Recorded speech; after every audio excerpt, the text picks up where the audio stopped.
Sigamos ahora con el primer tema del capítulo 3, el cual se titula como cantidad de movimiento lineal, fuerzas volumétricas y superficiales, ley de Euler. La cantidad de movimiento lineal se define en dinámica de cuerpos rígidos como el producto de la masa de un objeto por su velocidad. Es así como matemáticamente podemos escribirlo. La derivada con respecto al tiempo de la masa por la velocidad, eso tiene que ser igual a la sumatoria de todas las fuerzas. Y esta es la que se conoce como la segunda ley de Newton.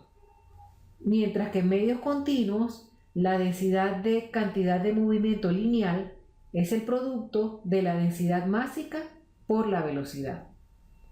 De esta manera, podemos escribir la primera ley de Euler como la tasa de cambio temporal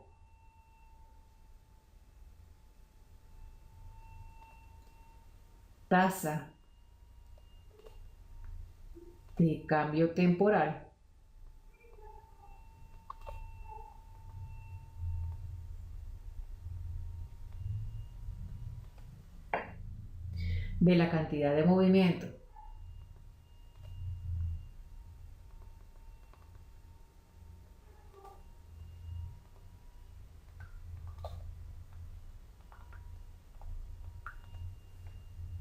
lineal total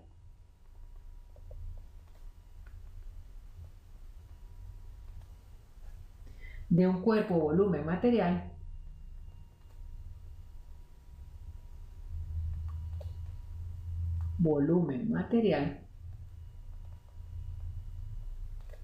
como la suma de las fuerzas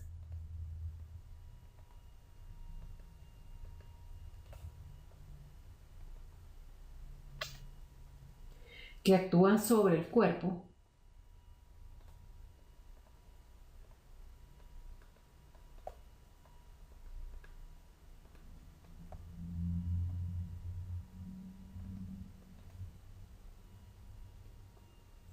en estudio. Entonces veamos por término cómo lo definimos de manera matemática. El término de cantidad de movimiento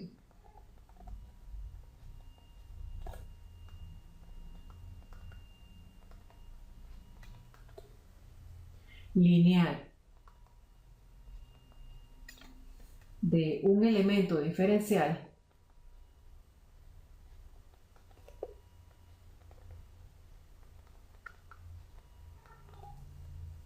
de fluido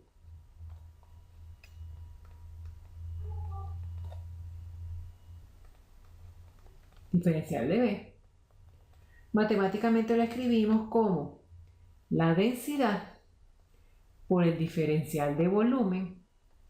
Estos dos términos no son más que el diferencial de masa por la velocidad. Y esta es la velocidad con la que se mueve el elemento diferencial de volumen. Por otra parte, si tomamos en cuenta entonces la cantidad de movimiento lineal total en ese volumen de fluido, es decir, esa cantidad que acabamos de escribir ahora, no solamente en un elemento diferencial de volumen, sino en el volumen total. Entonces vamos a escribirlo, cantidad de movimiento lineal total en el volumen B de T, tendremos que eso es igual a la integral de la densidad por la velocidad por el diferencial de volumen. Y toda esta integral está en el volumen B de T de fluido y la vamos a llamar L. Vectorial porque estamos identificando que aquí hay un vector. En relación al segundo término de la expresión que escribimos para definir la cantidad de movimiento lineal en medios continuos, también conocida como la primera ley de Euler, es necesario que identifiquemos primeramente cuáles son los tipos de fuerzas con los cuales nos podemos encontrar. Para describir el segundo término de la ecuación de la ley de Euler, que es la primera ley que define la cantidad de movimiento lineal en medios continuos, es necesario que conozcamos e identifiquemos los tipos de fuerzas que pueden estar presentes.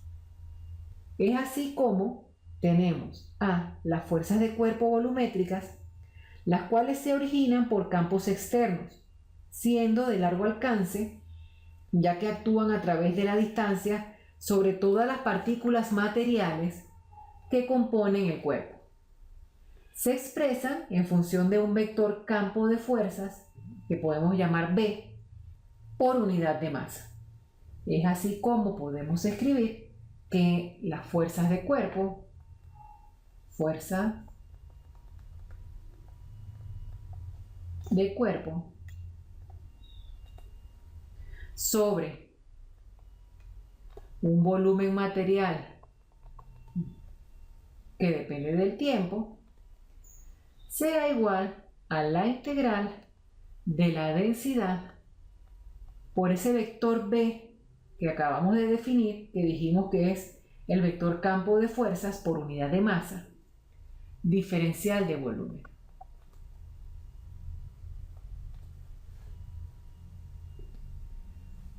Por otra parte, también tenemos otro tipo de fuerzas, y esas son las que vamos a agrupar dentro del ítem B. Esas fuerzas son las fuerzas de superficie o de contacto. Ellas actúan sobre las partículas materiales que componen la superficie externa del cuerpo, expresándose en términos del vector de esfuerzos por unidad de área. Y ese vector de esfuerzos vamos a denominarlo P. Es así como podemos escribir que la fuerza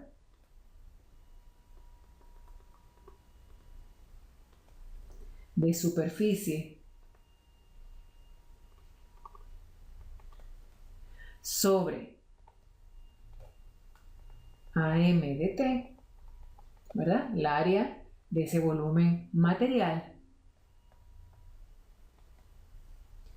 va a ser igual a la integral del vector T que acabamos de denominar vector de esfuerzos, que es función del vector unitario que apunta hacia afuera de la superficie por el diferencial de área sobre el área material. Y ese vector T matemáticamente se define como NI por sigma I J E J en notación inicial. Y eso no es más que el producto escalar entre n y sigma, que desarrollándolo nos quedaría como N1 T en la dirección de E1 más N2 T en la dirección de E2 más N3 T en la dirección de E3.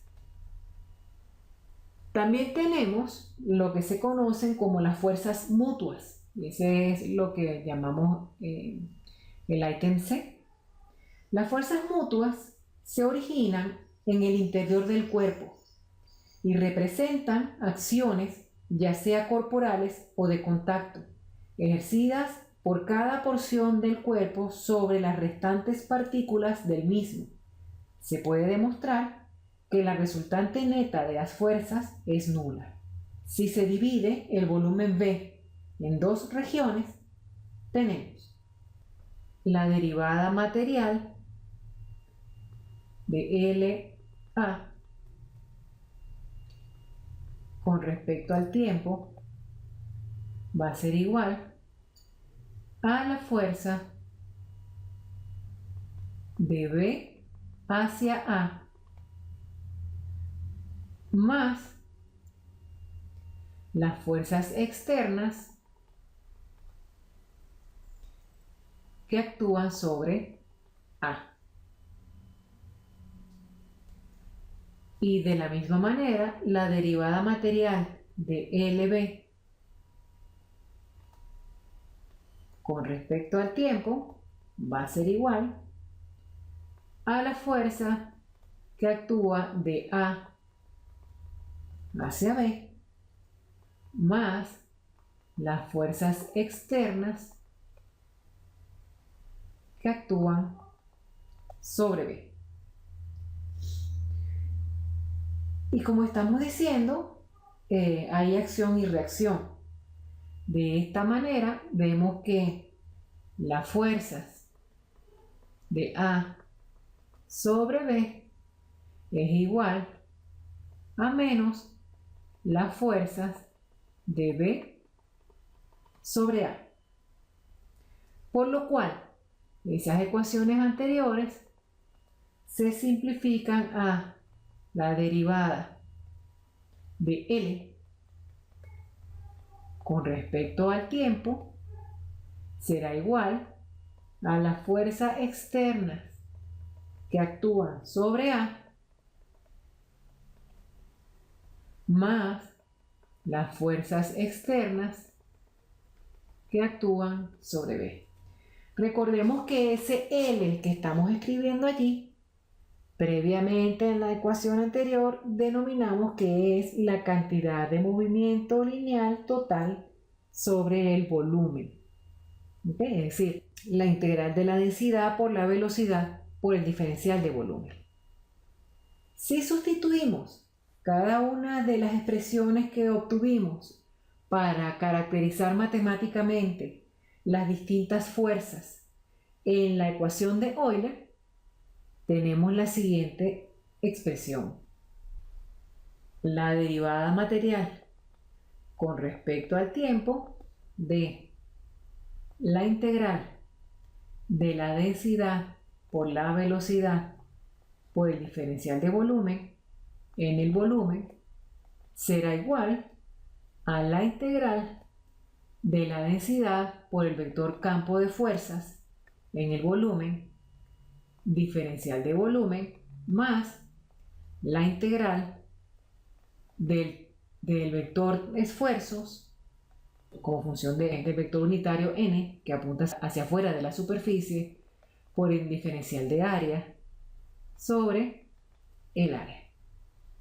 Y esta ecuación es la que se denomina como primera ley de Euler. También esta ecuación puede ser escrita de la siguiente manera.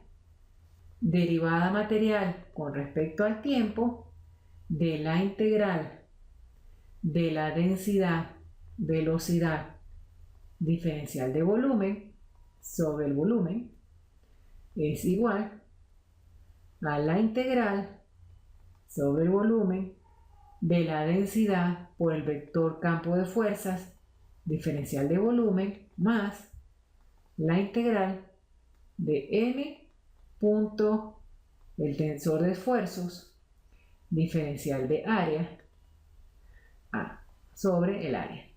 Recordemos que lo que estamos escribiendo aquí no es más que la definición de ese vector de esfuerzos T.